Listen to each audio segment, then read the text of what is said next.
You are on mute.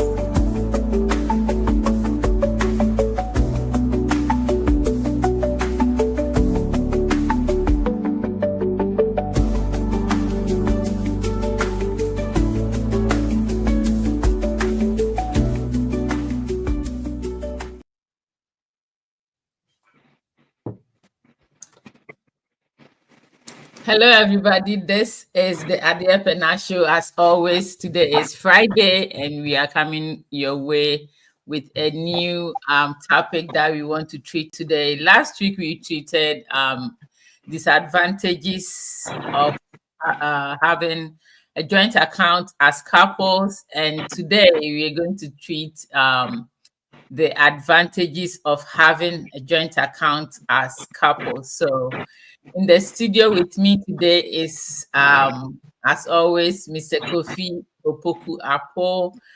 And if you can hear me, please subscribe to our YouTube channel, which is Adia Pena Show.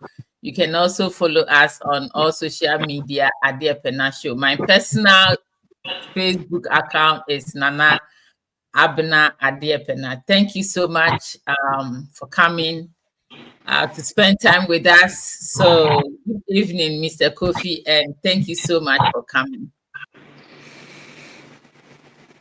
Thank you, Ohima Adia Pena.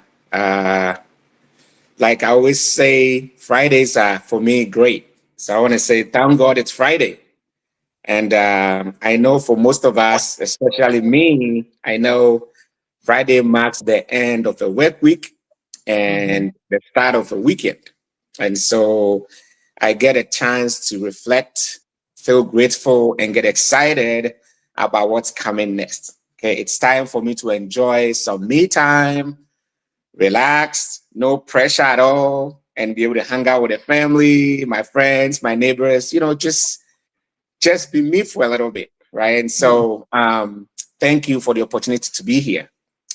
And this very second, Adia Pena Show is the place that I would rather be. And so thank you for the opportunity to be on your show once again.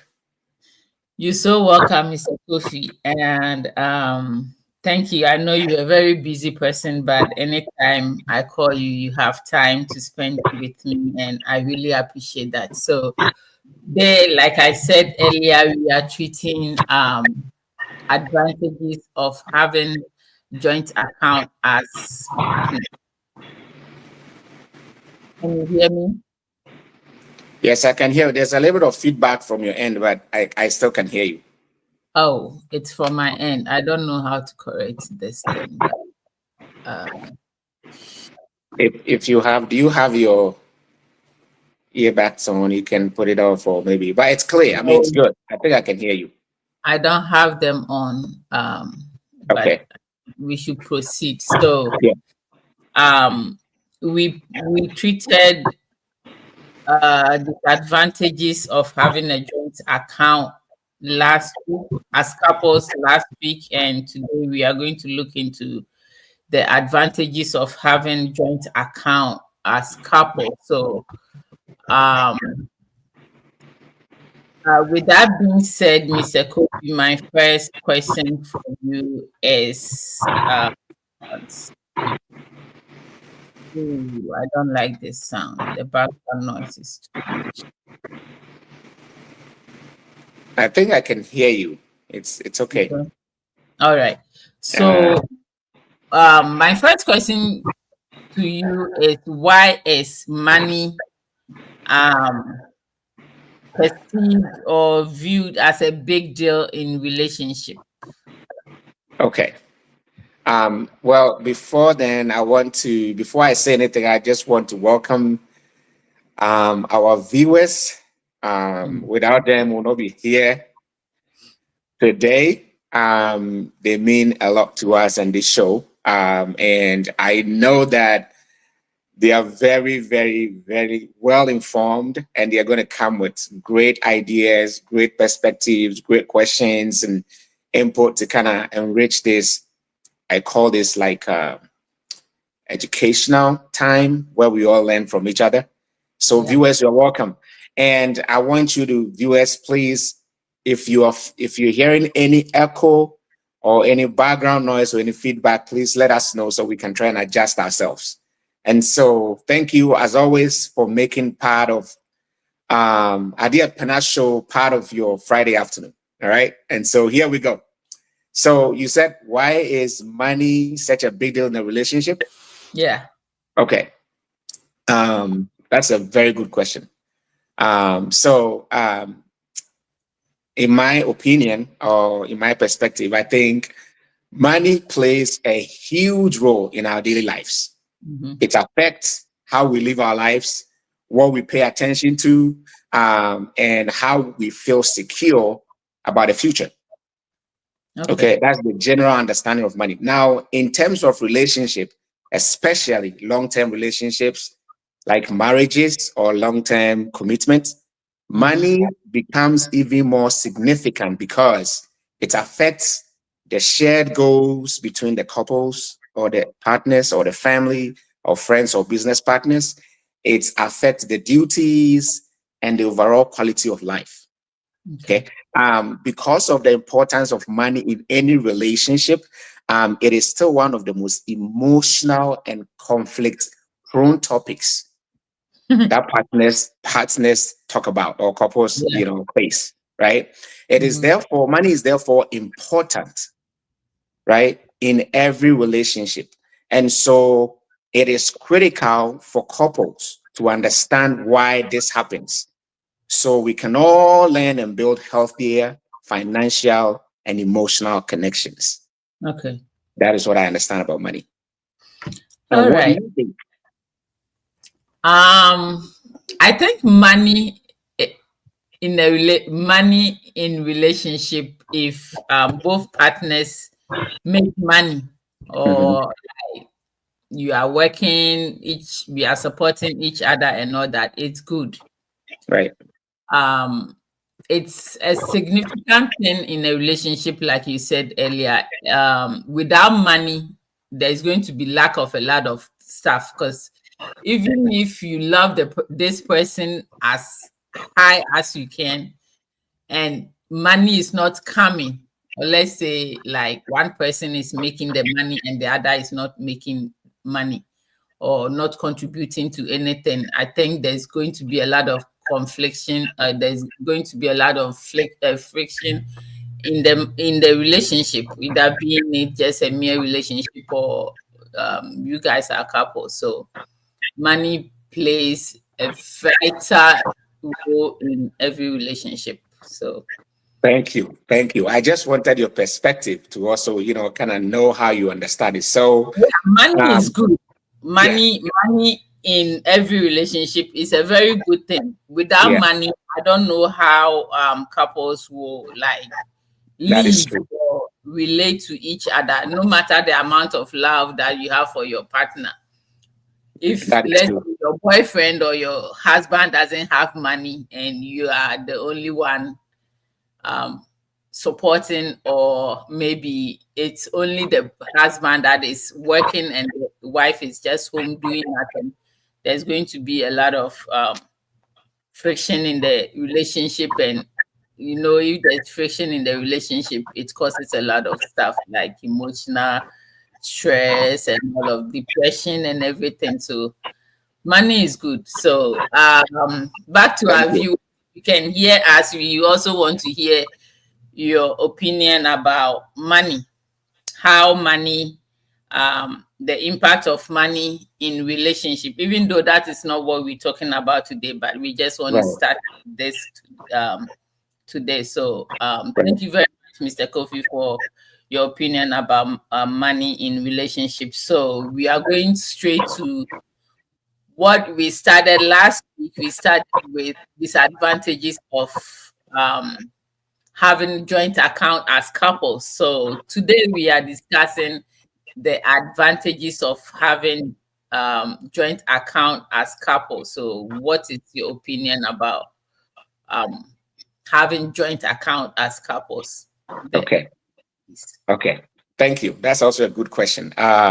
Before I touched on the disadvantages, I just want to lay the background work, just a little bit of information like we started talking about the money, because this, what I'm going to say is actually going to feed into the advantages of having joint account as couples. Okay. Okay. Like we've been saying, money is very, very important in a relationship. And from talking to my friends and families and even most of my clients, right? They say that they see money, first of all, as a reflection of personal values, background, and identity. Money actually identifies us. Oh, yeah. Okay.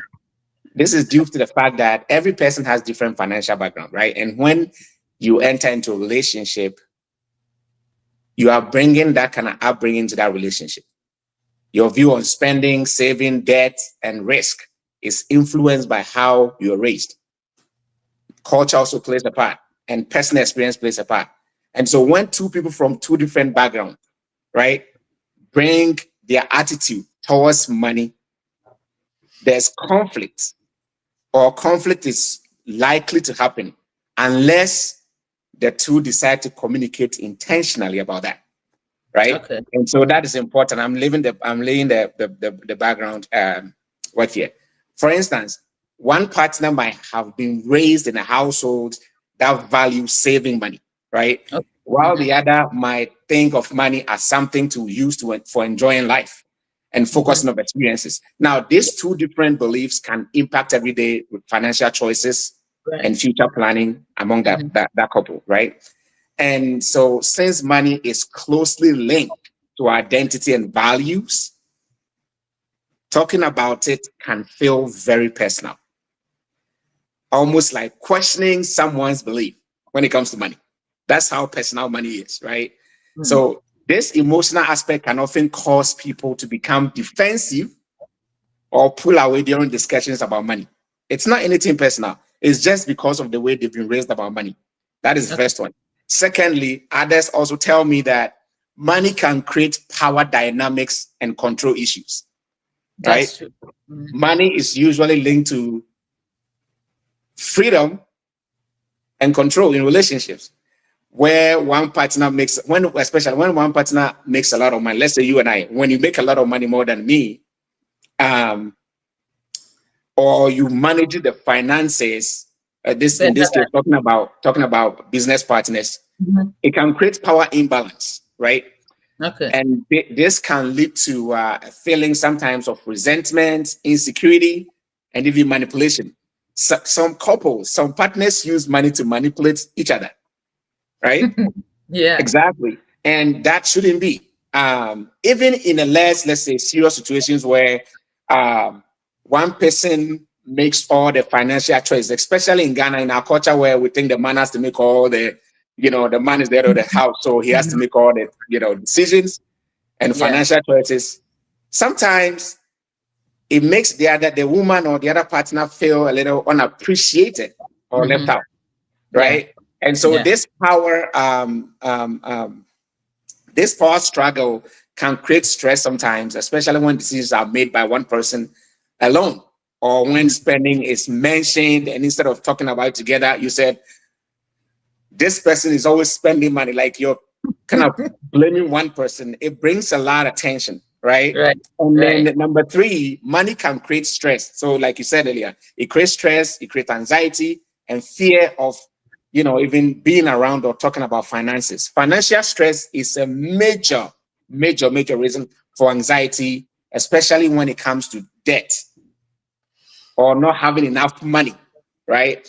Or surprise expenses that you like, unplanned expenses, right? It's this is real, right? When people feel financially pressured, it can affect their personal relationships as well, right? Yeah. And it can trigger like unnecessary argument. Any trivial thing can start an argument.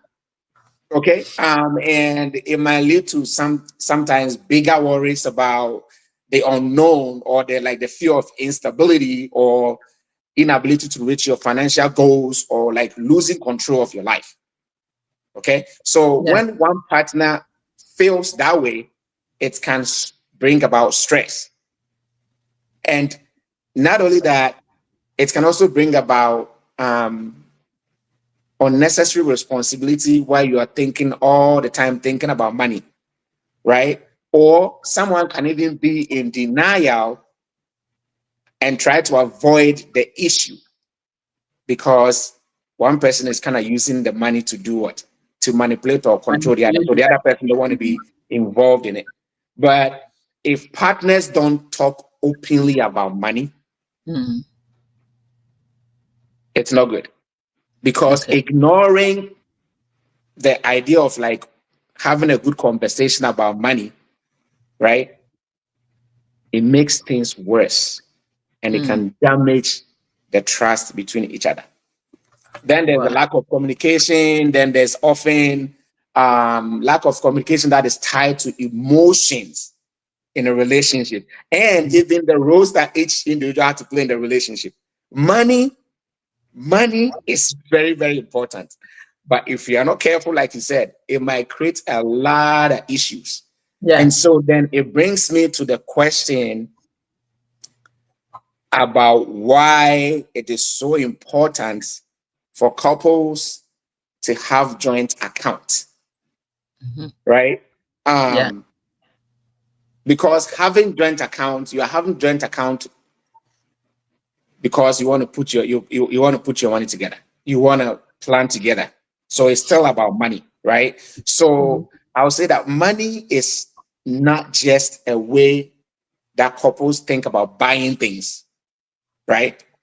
It's not just about paying bills or putting something out for the future. Money is actually connected to our feelings. Like who we are, like I said, who we are, and it's also connected to like control or power in dynamics or power manipulation and trust.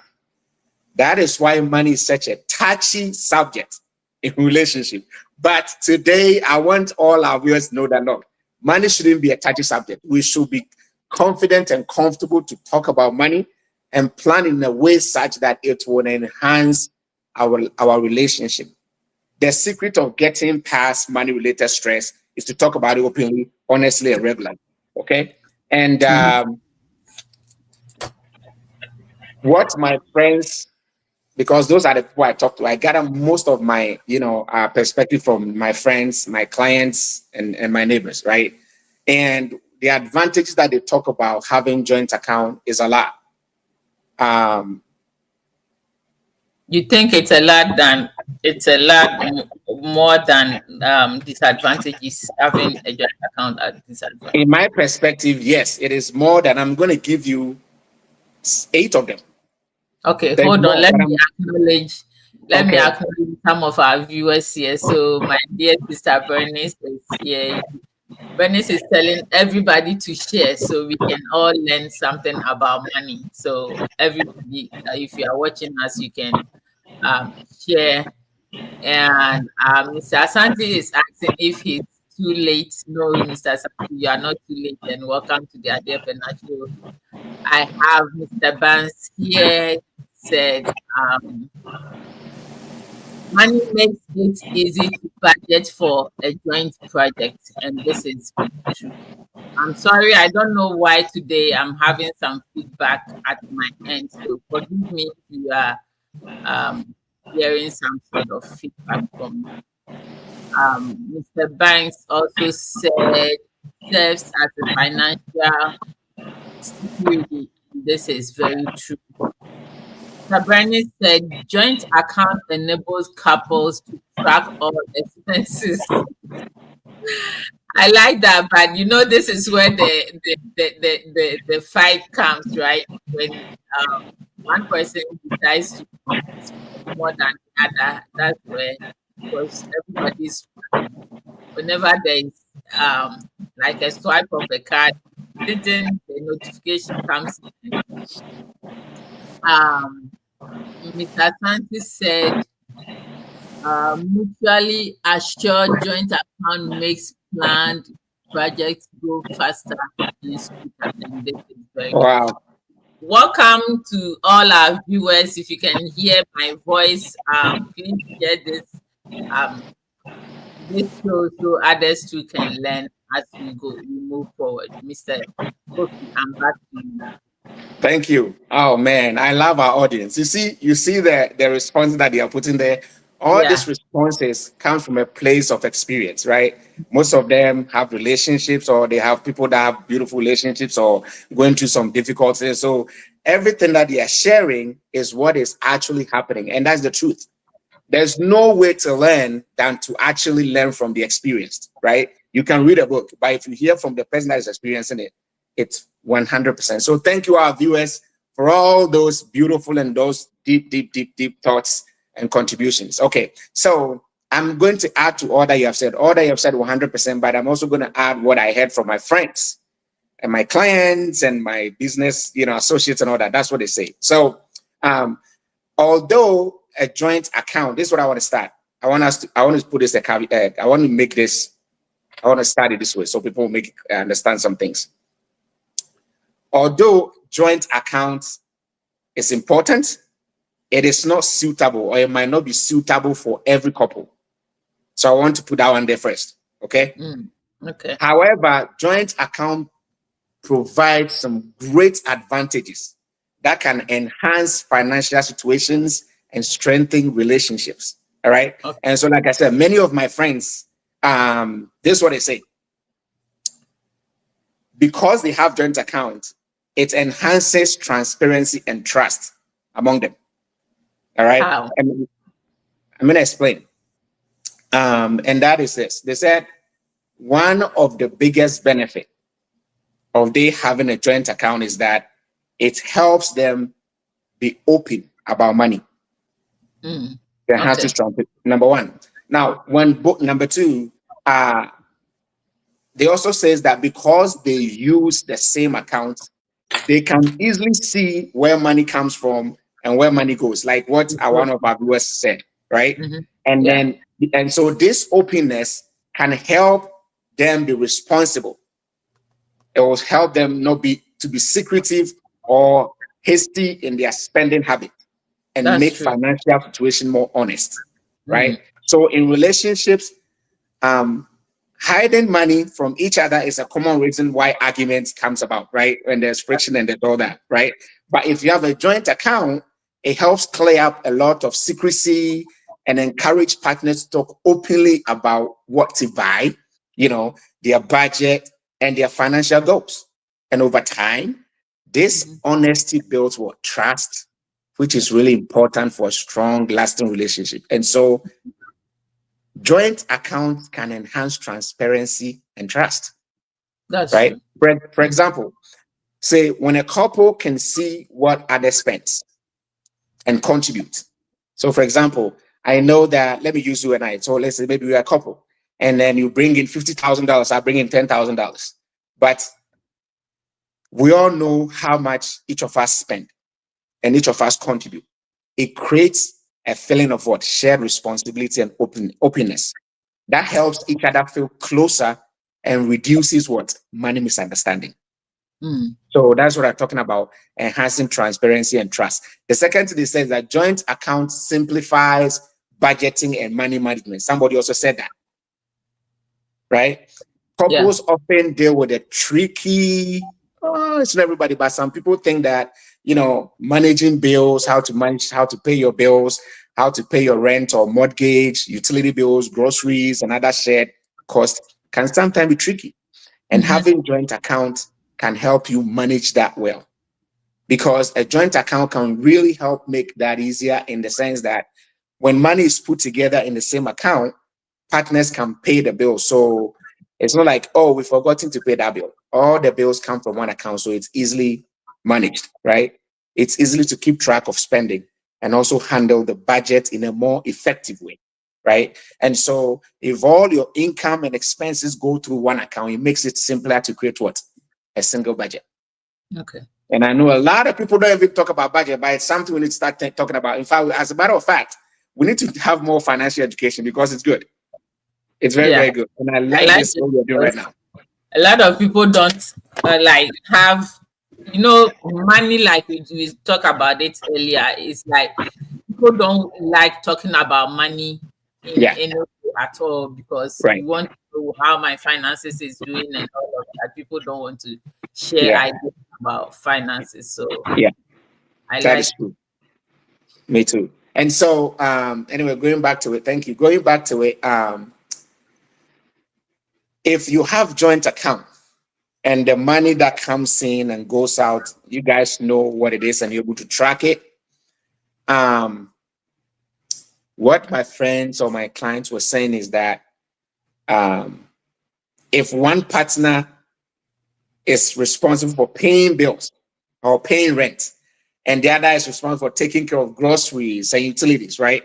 Now, both partners can add the money to the same account and pay for everything from a shared pool. And it makes the contribution fair, right? Because each one is contributing their quota. And then joint account also promotes shared financial goals. Already said that. And then, but to throw more light on, excuse me, a lot of partners and a lot of couples sometimes don't know that even though they put their accounts together, they are working towards a shared money goal. But that is what the idea should be about. If you have a joint account, the partners should work towards a shared money goal, because this is it. It helps to plan for whether, if, for example, you want to save for money, you want to plan for a trip or vacation, or you want to create an emergency fund or invest for your retirement, right? Having joint account makes it easier for the couple to plan and achieve these goals together, right? And then it also helps them to be able to,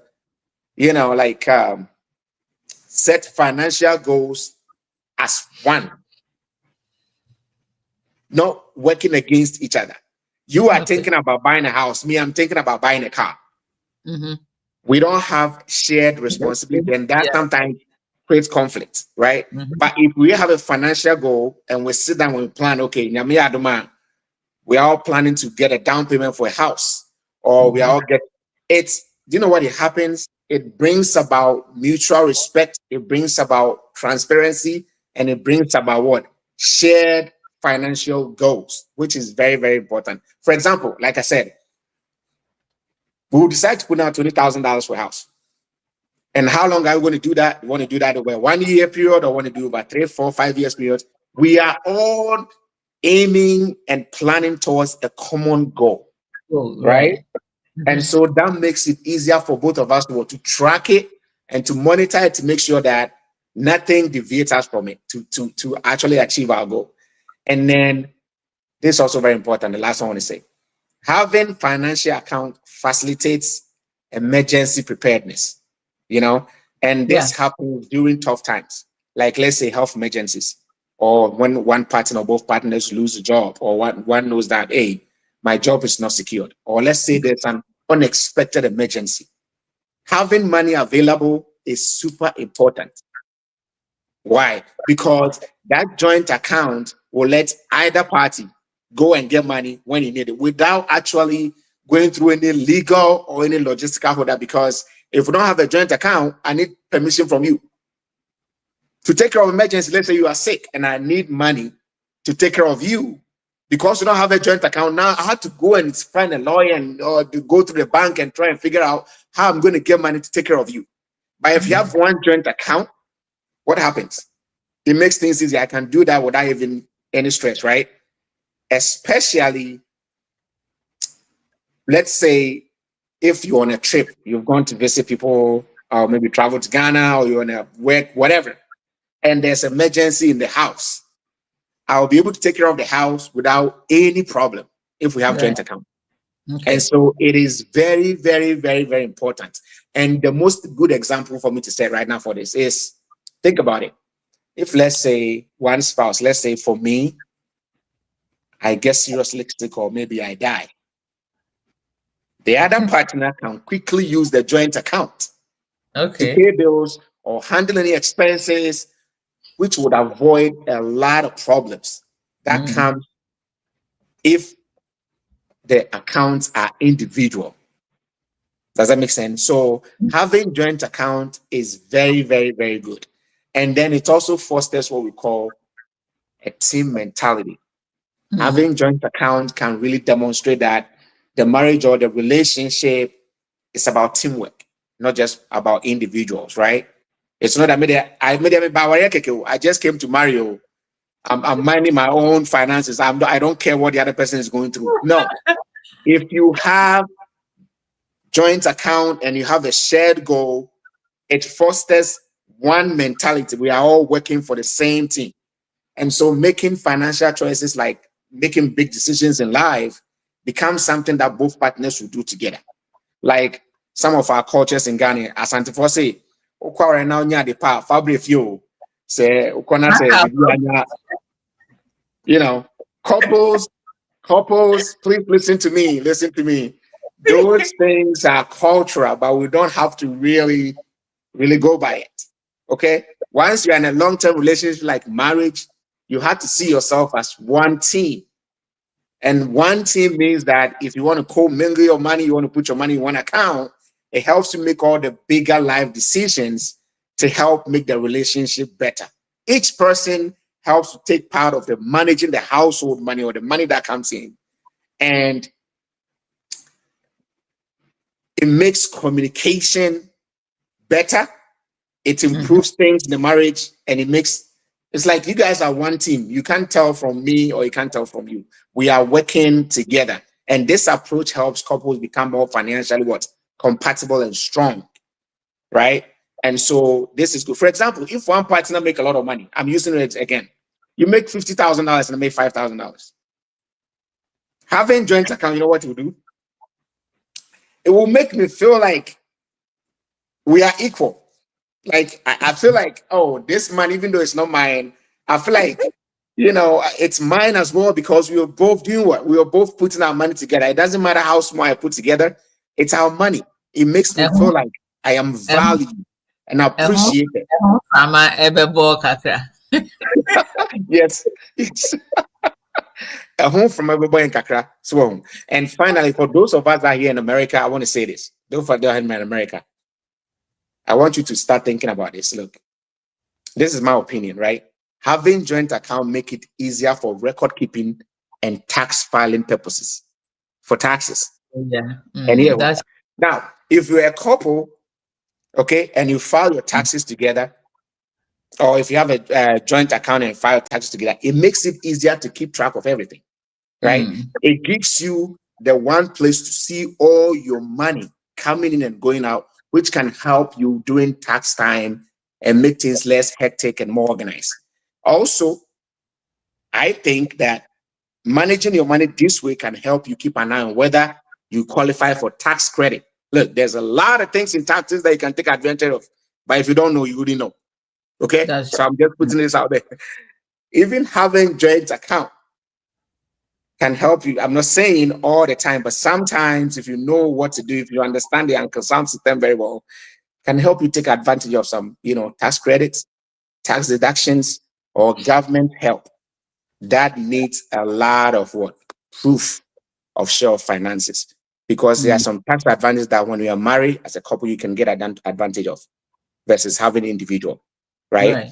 And so these are the reasons why I think that having joint account as couple, is very, very, very, very important. And so in summary, I'm saying that even though joint bank account isn't an option for every couple or partners or families of business partners, it has many advantages that can help relationships become stronger, like building trust, making things easier, aligning goals, and sharing responsibilities. However, it's really important to talk openly about what we expect in the relationship, okay? What we agree on, how we spend our money, and how we do things. And this can be effective when we have open and effective communication flowing every day. Okay, so if we're a couple that you think that you want to mix things up, you want to have a joint account and also have your individual account, great. Okay. If you want to keep your own things independent, but at the same time keep an eye on the other, great. But all I'm saying is that having joint account, right, encourages honesty, minimize argument, and foster togetherness in a relationship. Thank you. Well. Thank you, Mr. Kofi. So, when I posted the flyer on my Facebook page, Mhm. right, Mhm. someone came to the back door and was like, he doesn't believe in joint account, but what he would like to do is like they have, let's say they have their individual checking, or they have their individual accounts, then they have a joint account whereby him and the wife will be like, okay, if I receive my pay or salary, I'm going to contribute, like, let's say $1,000 to that joint account. Then the husband also contributes $1,000 to that joint account. So they will use that joint account to be an account whereby they use that account to be paying for their bills, their mortgage, and stuff like that. And then they are going to have another account, like kind of like a miscellaneous account or something like that. So, like an emergency fund account, sort of. So, and then they are going to contribute from their individual account into that account. Do you think this is advisable, or both of them should have the just one joint account whereby when my money comes, my salary comes, it goes through directly deposited into that joint account, and then when his money comes, it's directly deposited into the joint account? What is your take on that? It's a good question, but at the end of the day, regardless of, I mean, the question is a good question, but I'm still hearing that they have a one account where they put money, everybody contribute money in there, right? So there's a sort of joint account there, right? Yeah, Whether they you are still have the putting, joint account, okay, but then they don't have their salary or their pay directly deposited into the joint account. They have their individual checking and savings accounts, and then have the joint account where they willingly, or something they have decided to do, like deposit into it, like every month or every paycheck, we are going to deposit this amount into the joint account. okay. It's look, it's a good thing. I don't see anything wrong with it. Again, remember, I started by saying that what I'm going to say is my perspective and what I heard from people. It doesn't mean this is the only truth out there. If what they are doing works for them, and um, ultimately they have their financial peace, Mm-hmm. and there's It's love and there's unity and everything. And I said, yeah, I said, go for it. Because remember, if you're going to have a joint account, put everything together, and then you are going to be misunderstanding and confusion, then don't do that. That becomes a disadvantage, right? But if you have your individual savings and checkings, but then you decide to have also a common account where you put money in there to pay bills or to handle whatever, and it brings, like I said, you have peace, you love each other, and there's no confusion, I would say bravo. I would say please keep it up, and please share this strategy with friends that you think will benefit. But my bottom line is, whatever I'm saying is what I've heard from my clients and my friends and my neighbors. What they're saying is that, having joint account ultimately gives them the financial peace. Okay. And it isn't just about what type of account you have, it's about the values and the habits that each person brings. You know what I'm saying? And so, based on all that I have been hearing, um, a lot of couples think that a joint account can be as a solid base to create more cooperative and connected financial life. But again, like I said, whatever he said, it looks like things are working for them. There's no issue with transparency. There's no issue with, then I would say that is awesome. Please keep it up, and 2 thumbs up to you. Okay, thank you. Sister Bernie said, know the kind of partner you have before considering joint account. And this is very true. That is true. That is true, Bernie. 100%. So, like you said earlier, if you are going to go into joint account, there should be trust and all that. If you don't trust your partner like it's supposed to be, and you get into joint account with him or her, all that we said about last week, the disadvantages you are going to have it. Yes. Bernice, thank you very much for your thank you, Bernice. That was 100%. You're spot on. Thank you. Yes. So my next question to you, Mr. Kofi, is what recommendation would you give to couples about joint account? Good. Can you read Bernice's suggestion again? Yes, she said, know the kind of partner you have before considering joint account. It's very true. I'm gonna start with that, Bernice. I'm gonna start with that. Okay. So my recommendation is exactly what Benny said. Please listen to what Benny said. Know your partner before you commit to having a joint account. Otherwise, it might create problems. Okay. There are so many recommendations that I would like to discuss, but I just want to give a few of them. So, like we started with benefit, said, the first thing that I'll say is that couples should have an honest money conversation first. Before you even think about having joint account, have an open, honest conversation about money first. And so that goes to support what Benny said, right? Before opening an account, please sit down together and talk openly about your individual incomes, your debt and savings, your spending habits, and your financial goals. You should even talk about your past experience and anxiety. Get all those things out of the way and see that if it's okay for you to have joint account. So that's the first recommendation. Why does this matter? It matters because misunderstanding often rises from what? Unspoken assumptions, right?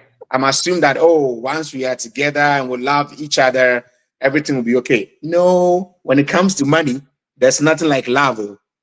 Matter of fact, a lot of love actually get impacted by money, right? By money, yeah. Exactly. So we had to remember that we cannot assume that there won't be any misunderstanding. So first, have open conversation. That's the first recommendation. Have an open conversation about your money habit, your spending habit, your past experience before you think about having a joint account.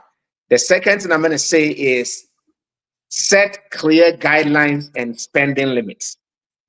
After you've agreed, you establish an agreed upon rule that, what counts as joint expenses? Is it going to be our rent, our groceries, our bills, our mortgage, our car loans? What are we going to consider our joint expenses? Let's agree on it. And then we'll put that one down. Then the second one is, what type of purchases do we need the two of us to agree on? If we decide to buy, let's say, a car, do we both need we need to sit down and agree upon before we buy the car?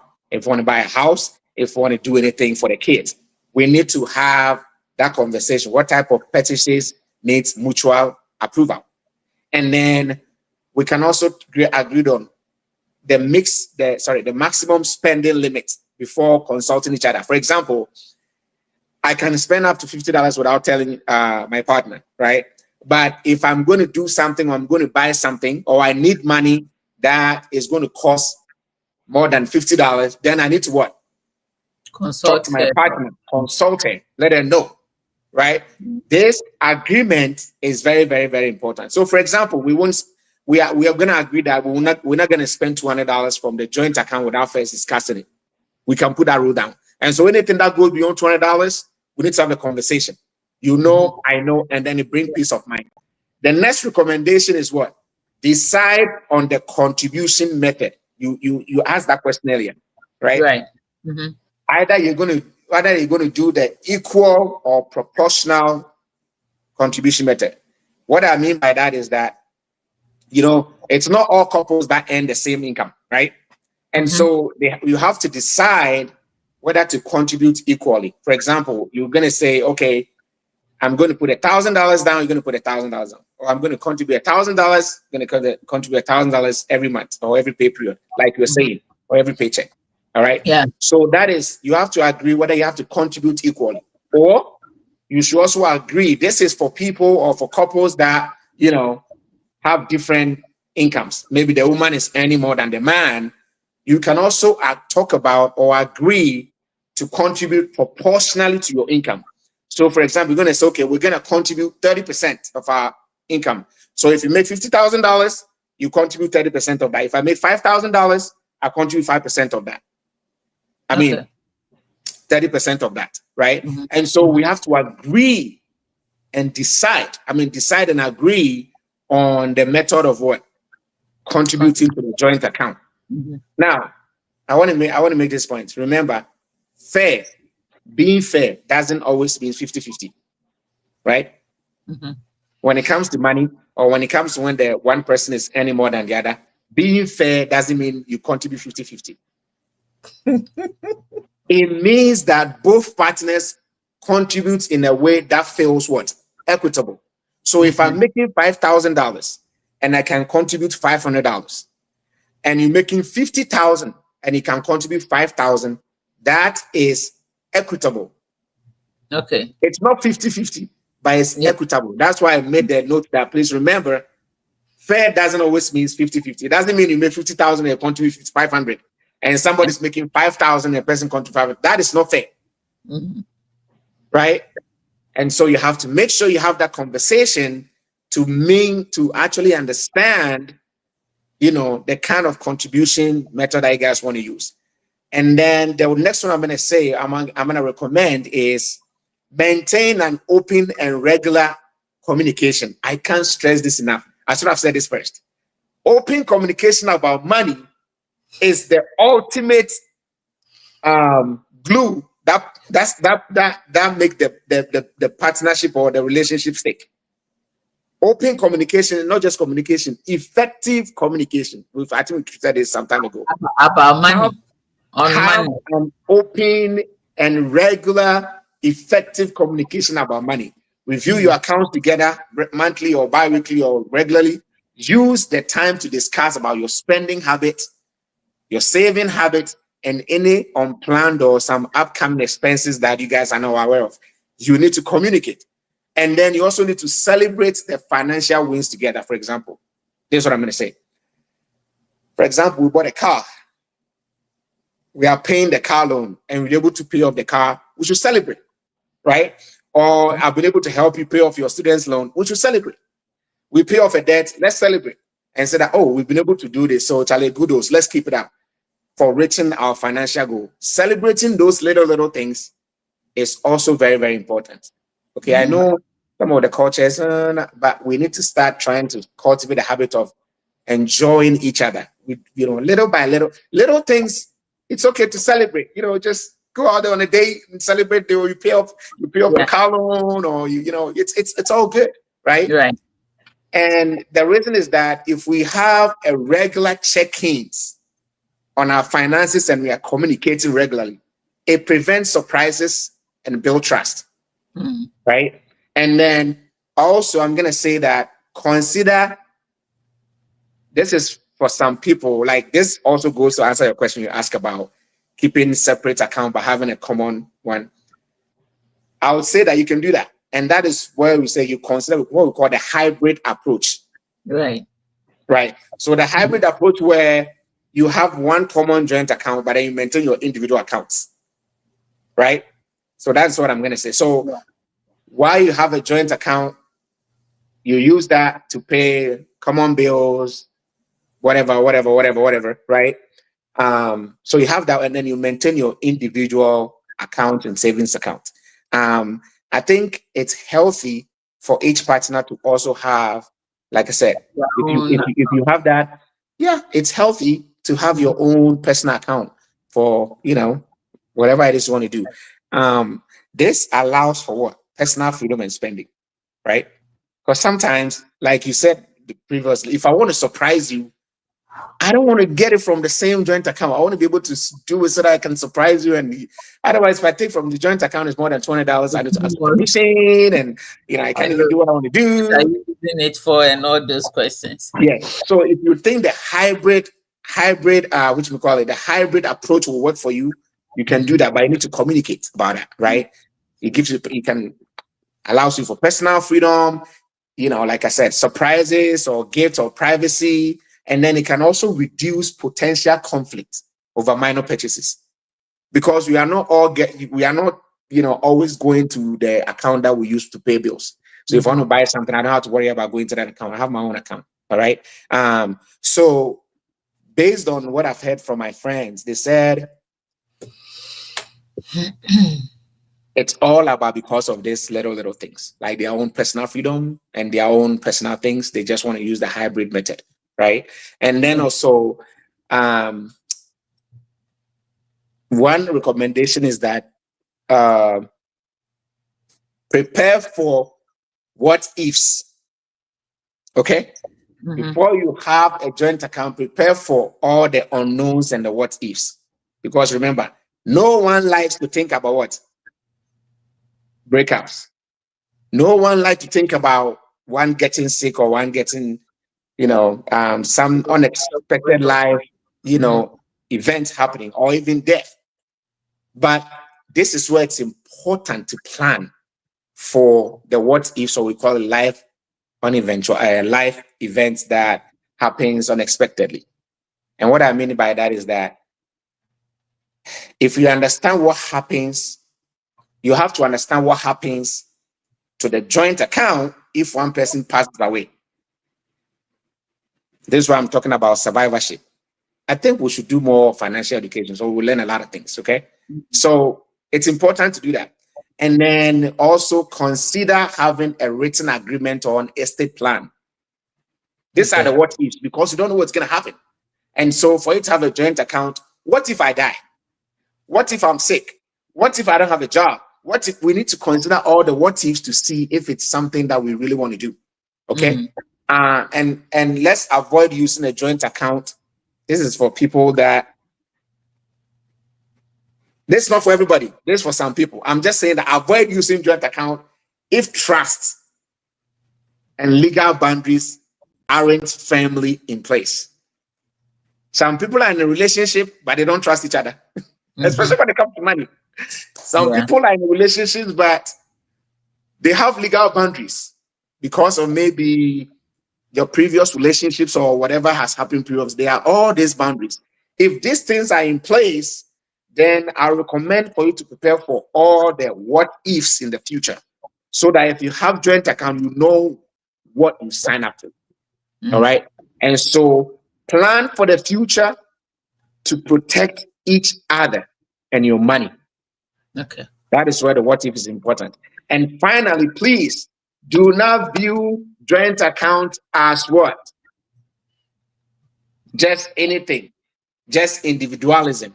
Oh, I'm trying to help her secure her money, or she's trying to help me secure money. Don't think about it as individualism. For example, if you make more than I do, don't think that you are doing me a favor. No, please.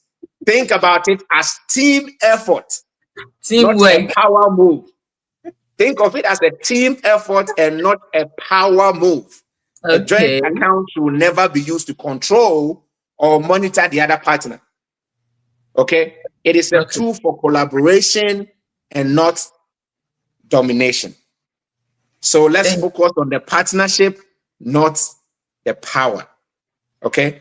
And my final thought, a joint account, guys, isn't just about merging money. Okay? It's about merging values. It's about merging goals. It's about merging trust. Okay? So your values, your goals, your trust, the reason why you guys have decided to come together, having joint account should support that. Okay? It shouldn't just be about merging your money. I'm repeating it. It's about merging your values, your goals, And and your your trust. trust. And whether you are just starting out or looking to improve how you manage your shared finances, intentionally planning and communicating again is the key. Thank All you. right. Thank you very much, Mr. Kofi. We have a couple of questions here. So if you are joining us for a few minutes ago, welcome to the Adia Pena Show. I'm your host, Ohima Adia Pena. And with me here is Mr. P. Opoku Apo. Today we are discussing advantages of having a joint account as couples. Last week we discussed disadvantages of having joint account as couples. So you can follow us on all social media platform Adia Pena Show, or subscribe to our YouTube channel, which is also Adia Pena Show. So, Mr. Cook, we have a question here from Sister Joyce. Yes, welcome to the Adia Pena Show. I think this is the first time I'm seeing you here. We meet here on Fridays, every Friday at 6 p.m. Eastern Standard Time. So, Sister Joyce is asking, how can a housewife have a joint account when she is a home manager? Whoa, that is a great question. There's been a lot of answers. There are a couple of answers to this question. So, Okay. to hear your take on this, and then we will listen to what others too are saying about her question. Okay, that is a great question. I want to say something that a lot of people will not disagree with me, okay? But, being a house manager is a full time job. Mm-hmm. And as a Without, matter of fact, it's actually a lot of businesses and companies in America are beginning to actually, even sometimes if you have a CV, they want to see if you have any house management skills. It's not mainstream yet, but if you can manage the house, depending on the position that you are going to apply, apart from your skill set, your education qualifications, and your work experience and all that, right? Sometimes I'm not saying it's mainstream, but there are some jobs. And for me for one, if you're coming to work for me, I'll see if you have some household management skills. Because here's the thing. It's a lot to manage a home. It's a full-time job. It's a but full-time the job. question is, how many men recognize that this is a full-time job? Hold on. That is what I'm saying. It's becoming it's not a mainstream yet. It is now becoming a thing. But for me, I've been reading about it, I've been hearing about it, and I've seen it. Because you know why? The man going to work from 8 to 5 or 8 to 4, 9 to 5, whatever, right? Mm-hmm. And the woman is staying home and also working from 8 to until the person retires. The only 24. difference is that you are working for an employer that you don't know. You know in terms of the relationship to the job you're doing. Now, the woman or the man in the house is working for the family that you are going back and forth every day to take care of. Is working for a business that you own, that you both own. You both own. If you bring children to this family, to this house, or if you are married, the home, it's a business. Mm-hmm. Okay. Now, you are going to work for somebody, the person pays you, right? But here's another person that is working for the family, the business that you two are creating, and the person doesn't get paid. Because we have not come to understand it as a mainstream job. You know what I'm saying? Mm-hmm. But for me, what I think of it is that if the man really knows the value of the woman being a home manager, then the man's money that comes to the house should still be for the two. Okay. Otherwise, you can decide to pay the woman, and then out of that, she will put it in the account. Because think about it: if they are family and if they are kids, and look, I'm not kidding right now. A lot of families, especially we know this in America, a lot of the rich people's family is a wreck, it's a mess. Money is everything, and yet the children are not there. A There's, mess. it's a lot mess. It's a hot mess because you know why? I'm not saying they didn't do everything right, but I think the priority was what each of them working and making their career. So the children became the less prioritized one, and they are a mess. And so if the woman says that I'm going to take care of the house, or I'm sacrificing my career to take care of the house and take care of the family to make sure there is a stable home, whatever money that the man brings, the other way around, it has to be for the two. It's like the man is working for two people. He's working for himself and he's working for the wife, or it's the other way around. Look, home manager or home care job or whatever it's called, it's a full time, and it's about time we recognize it and appreciate the moms or the dads or whoever is in the house taking care of.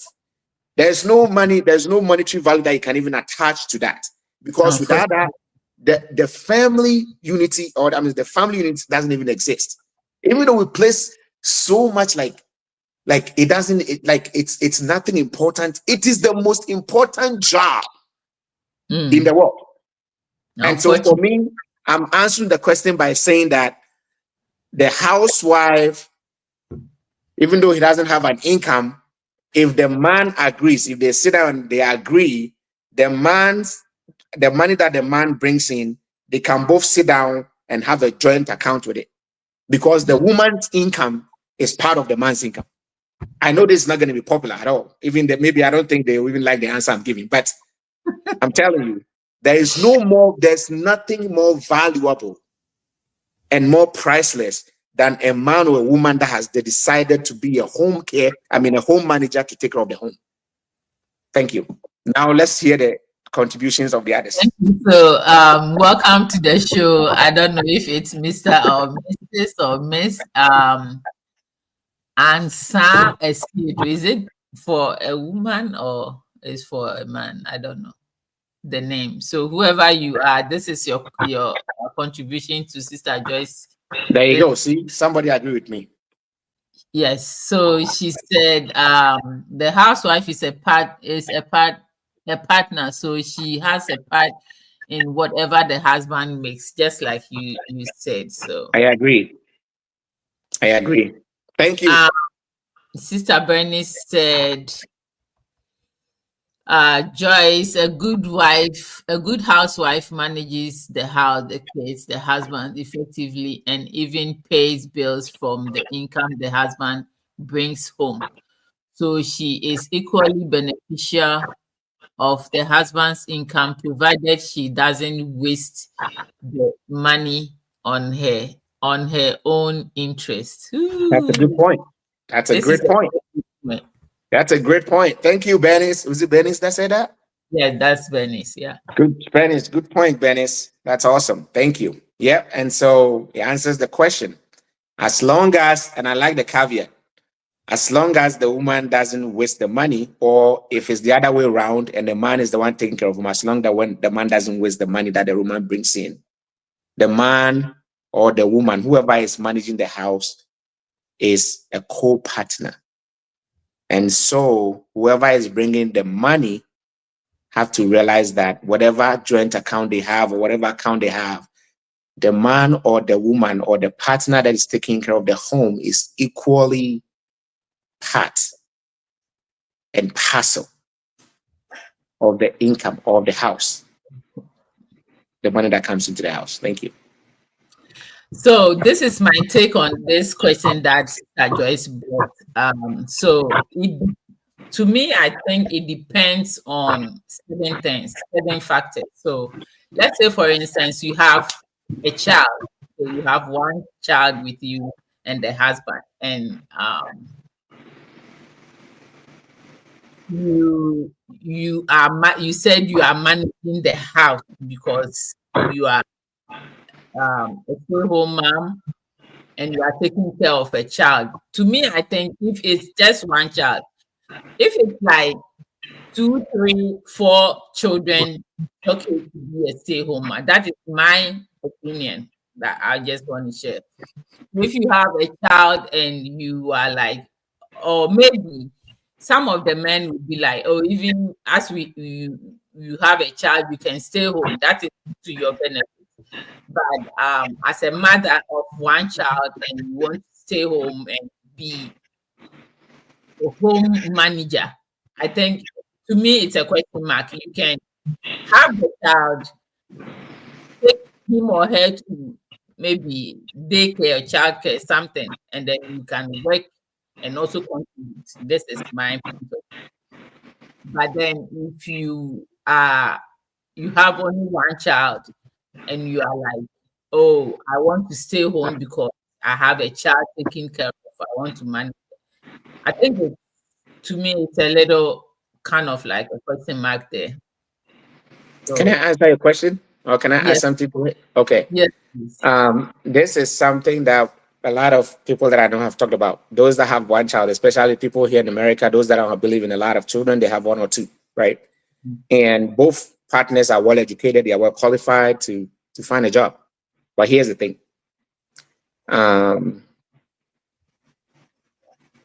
Let me use this analogy. If you go to find a job because you have one child, you decide to go and get a daycare, right, for the child. Mm-hmm. The daycare that you take your child to, unless maybe it's a public school, even with a public school, you might get some freebies. But if it's not a private school, let me also assume it's a private school, it's a daycare, right? That you're gonna pay $25 an hour and you are being paid $20 an hour. Okay. Which one it makes more sense? Taking a child to daycare to pay $25 an hour and you go find a job that they pay you $20 an hour. So you take that child to a daycare and you pay so much money. And so the money that you are going to work to get would not even be able to pay for the child care. So you know what you're doing? You're even draining you're even adding more debt. Unless, of course, you find a job that pays well and you can comfortably pay for the daycare, and then what? And then, but even think about it, the daycare is just like you taking the child to the daycare just to pay the hourly. You're gonna have to buy snacks, you're gonna have to buy school supplies. Yeah. And so when you put that together, you realize that your hourly expenses on the child is more higher than you going to find a job. So you rather take care, stay home and take care. Number two, what the child is being exposed to outside this day and age. At school, you don't know who is actually taking care of your child. The way you're going to treat and handle your child, it's not what you're going to get out there. So you are throwing all that money outside there. You're wasting money, and then somebody else is, unless, of course, like I say, you have to do your research and know the school or whoever is taking care of your child. But my point is, it doesn't make any sense to go and find a job that is $20 an hour and you pay a child care about $25 or $30 an hour. You are bringing a deficit of $10 an hour in addition to that is very true, Brakofi. But what I'm saying, some women, not all of them, some women are very lazy. Me saying you should go get a job, it's not like you don't sit down and make your researches and all of that, and then you wake up one day, you get a job that is paying like $20 and you are going to pay child care like 25. You sit down and you know this is not like, it's not a wise thing to do, right? Okay. But what if your qualification will support $20 an hour? You can't get a job that's more than that. That is fine. You get a babysitter that might charge you a little less, but at the same time to listen. At the same time to, if you think your husband is okay, most of the time, okay, some of the men, they will be like, oh, stay home and I'll take care of you. Then at the end of the day, this same men will come back and be like, you are lazy, you don't contribute, you don't do this, you don't do that. You said if a husband is working and the wife is home managing the home, the husband should consider the wife and also sometimes maybe pay her and all of that. But you ask her, how many men out there you think some of them will come and tell you that, oh, I'm speaking like I'm trying to be as genuine as I can be, and looking at things that are happening outside, they will feel like, oh, you have a child, we have children, stay home. This same man, if you need underwear, you go to him, Brakofi or Brakweku, and not you. I am not saying Brakweku or whoever it is. Can I have money to go buy a bra? Can I have money to go buy? When you keep on repeatedly start asking questions, or start asking money, they are this same people will be like, oh, you are home doing nothing, you are being lazy, you don't do this. So if you are a woman and you think you can make it, get a job. Don't take your child to a daycare that will charge you $25 whilst you know you are making $20. Which doesn't make any sense. Okay. And if you are, this also goes to the men. It's all, if you gotta say, and also if you're a man that your wife is working, you have to say both sexes, okay? Because these days there are some men that don't want to stay home and take care of the kids. Okay. Okay. But here's the thing: this everything you said, I agree to 100%. For a man to ignore the wife asking, a wife that is taking care of the home, or a wife ignoring the man that is taking care of the home when they ask for money for certain things, then it means there's no communication going on. There's no communication, right?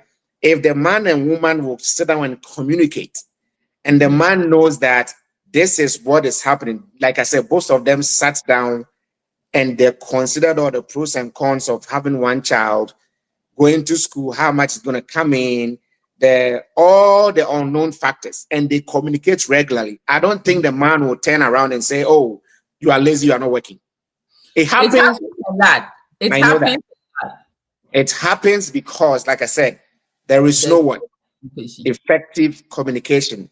They are not planning, they are not talking. And the man is not being honest. If I flip the coin, if the woman that is working and the man is asking for a little bit of money, and the woman is saying, you to go find a job, or whatever it is, whatever the man or the woman say, it means they are not communicating.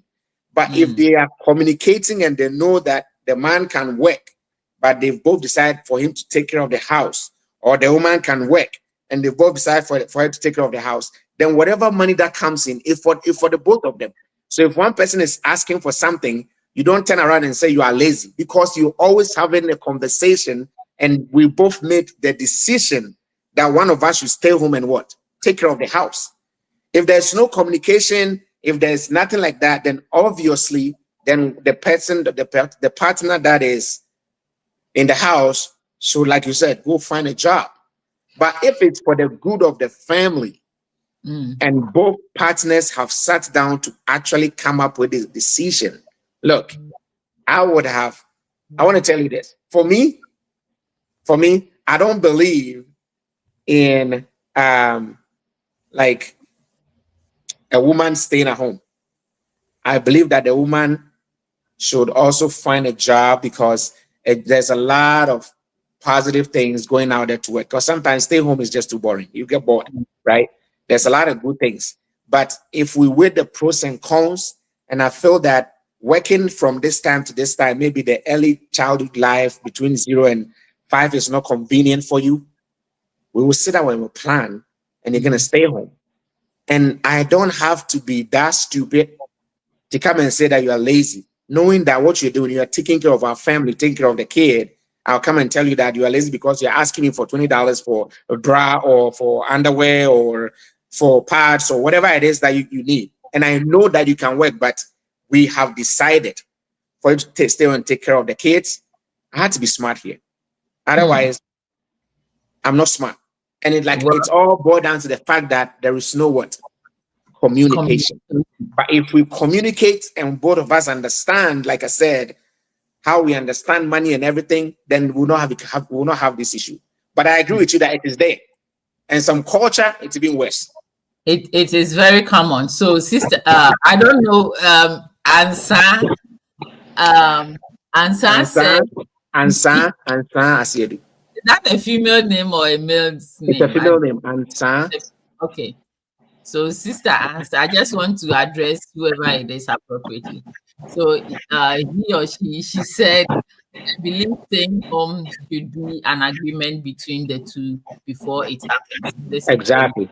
Very just true. like it's very true. So That's Sister true. Bernie came back and she said, Bernie said, Ohima, that is laziness. I think she's talking about if you just want to be home and not do anything. Some women are like that.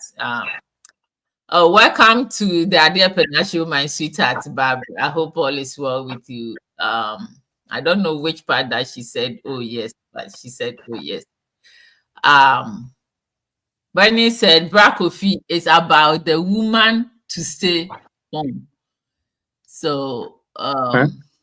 I don't know what she really meant. But if a woman, If the woman decides to stay home, well, yeah, like I said, I don't believe in the woman staying home, but it's all about the situation that would require the woman or the man staying home. And also, even that, the two of you had to sit down and communicate. You have to communicate. You have to know the pros and cons. You have to know the benefit. And if you think the benefit outweighs both of you working, then you have to agree that whatever money that the man is bringing home is for both the family. Okay. And if you don't, otherwise, she needs to go find a job, even if it's a $1 per hour job. She needs to go find it, because remember, having a job brings some sort of satisfaction. satisfaction and pride. That is why I said it. That regardless of, look, even if I make $50 million an hour, I'll still let my wife work. Just not because of the money, but just the mere fact that it brings some sort of satisfaction and pride, and also getting out of the house and meeting people, and the social aspect of it. So it's not all about just the money and staying home. Right. Even if the woman is lazy, because everybody's different, you still can communicate and explain the reason why she needs to find a job, because tomorrow the $50 million an hour will stop coming. And if I'm not there, you should be able to work to take care of the family, is what I'm saying. Okay. So it's all about communication, and also making sure that you're taking care of yourself as a woman or as a man. I want to always stress that it can go both ways, both partners. Thank you. Sister Bernie said, ladies, better yourself and find a good caretaker and go out there to explore the job market instead of being a dependent. And I wouldn't use the word dependent. I wouldn't use the word dependent, because, see, even though the word dependent might qualify here, it would disqualify when it comes to family, as a family unit, because the woman is also doing what? Taking care of something the man couldn't do. If the man is also stop the word and stay home, he become a dependent. And even the man is also a dependent on somebody's job, even though he's given a skill to get paid, right? If he doesn't go and provide his skills or services to that employer, he's not going to get paid. And then what happens? So the woman is staying home to take care of the household. She's not just a dependent. But I agree. And this is if the woman is lazy, but we are talking about where the two people, the couple or the partners, have sat down and have a good conversation about whether or not we should take care of our family. The priority of having kids in the family, especially families with the household, is what we are talking about here. Whether it's one child or two children or whatever, it has to be a conversation. But I don't believe in the woman or the man staying at home, especially if they are strong and healthy. Even if you don't have a degree, you can go and learn a trade. You can better yourself, like you said, Stephanie said, better yourself and find some job to do and don't be dependent. Bravo, you know that a few people consider you staying home, either the man or the woman, staying home to be like a full-time job. Just a few people will consider that, oh, if she's staying home or he's staying home, he's also doing something, and because of that, it's some sort of, but you don't get it. It's just a few people. A lot of them. In America, it's becoming a main thing now. People take look in America. I'm telling you, most of my clients, I said, they they take it a professional gap. Like they take about 3 or 4 years out of their professional career and stay home, not to do anything, but to make sure that they manage the home. It's becoming more. And look, even now, men are doing it more because you know why? Because men are beginning to realize that even though we are supposed to be the breadwinner, we also have to go find a job, especially homes where there are children. Men are beginning to realize that they lose a lot of valuable time bonding, having a relationship with the children. So men are rethinking that they rather take like we call it paternity leave, right? I know it's not mainstream, but it's coming. It's getting. They take paternity leave to spend quality time where the baby is growing, because a lot of them realize that they don't even know their kid growing up, right? Because it's all about money, money, money, money. So we had to have a holistic approach, like a holistic understanding when it comes to people like women taking care of their home, how we see them, how we perceive them, versus people just going out there to work. Because these are the advantages. The man is working, he's bringing in money, which is good. That's the advantage. You know what? You know the disadvantages are? He doesn't even know the child or the baby. He comes home, he's already tired. Don't know their father. Yeah, he's already tired. He come home, he's sleep. You need to go to work again. And the womb, the baby you see, that is why, check this out. This is a fact. A lot of children, all of us included, because we are somebody's children, we, by default, listen to our mom. We love our moms more. It's not that we don't love our dad, but we have a special connection to our mom. Why? Because they are the people we literally get to know while growing up. And men are beginning to realize that this, if I'm not saying it's not good, but I say, wait, I also need to have time for my little baby. We need to bond. So they are beginning to take time off their professional schedule to stay at home, and the woman, you two can go work. So that I'll have a bonding with my children. And so it's not mainstream yet, especially in cultures where they think the man is the breadwinner, so the man is always gone. But things are changing little by little by little. And so we have to have a different perspective when it comes to people that are deciding to stay home and take care of the family. I mean, the family unit. There's people that are just lazy. We need to differentiate. Yeah. And it's always, like I said, it's always boiled to the fact that lack of communication results in a lot of things like this, right? Some people will just take advantage of that. It's just bound to happen. But Sister Ansa came back and said, Bra Kofi is saying what Bra Kofi is saying makes sense because some of the babysitters are not reliable. This is also that is true. I can give you a lot of instances where kids have been, the skills life have been messed up and destroyed because of babysitting like this. But we have to always balance things out. She also said there are some men like that out there. I think she's talking about the men that don't recognize staying home a job. Sister Bernie says stay home affected your mental health. So at least a part-time job is good. Only both parties agree. Agreed. Yes, Bernie. Yes, I agree. That's true. It's all about communication, and it's all about making sure that we are looking out for each other. Like I said, each partner shouldn't take advantage of the other. It has it's partnership. That's why I call it partnership. 50-50. If you're working and you enjoy your friends, I need to also go out there and enjoy my friends, right? If you have some Friday times out, we call it happy hour. I need to also go have some happy hour. We all come back home and we make, it has to be both partners looking out for each other. Yep. And Sister Ansan said, working maintains good self-esteem. Not even good. Let me replace good with great, like great self-esteem. You need to qualify the work. Some work will give you stress. You're going to kill your esteem. So it depends on the work you're doing. I'm serious. Some work that you're doing, some of the work is so stressful that you kill your esteem. That is not great. You know that.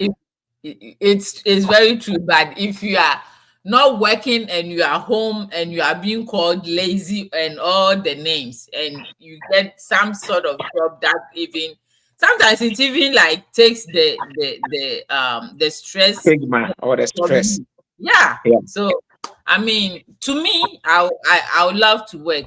I love to work, so I would love to. I think we should have a discussion on this, the pros Yeah. and cons of staying home versus working. We should. I think Oh we should try and yeah. explore. That's very true. So the week after next week is Father's Day. Next Friday is going to be a special Father's Day Friday. Trust me, it's going to be fun. I'm going to invite great men up Yes. here, and I have a lot on my big head to ask them. So Braco will be ready. Okay. Okay. I I think can't we wait. can discuss staying home and all of that when it Yes. comes to both men on the Yes. men's side and then on the women's side. So All right. it's been nice having you here, Brakofi. It's been a very interesting topic today, and our honorable viewers, your comments and your questions are really, really great. Thank you so much for your time, and thank you for joining us here on the Ade Pena Show. Next week is Father's Day Friday, and we are going to have a great discussion. I don't know what we are going to discuss, but First of all, happy Father's Day to all the fathers out there. All the fathers in advance. We Yes. love you. We know you are all great men, and you are Yes. providing for your family, and you are Yes. providing for your home. I mean, stay home wives and all of that. So thank you. So meet us here next week, 6 p.m. on the dot US Eastern Standard Time for us to have a great discussion. Come on and bring in your questions, your comments. My very, very one question that I haven't even I don't even have to think about it, that why is Father's Day not celebrated like Mother's Day? So be ready to answer my question for me. And thank you everybody for coming here and spending time with us. So Friday by this time, I mean it's Friday 6 p.m. We'll meet here on the Ade Pena Show. Thank you everybody. Have a Thank blessed you. Thank you, everyone. Thank you. bye. Bye bye. Thank you. Bye bye.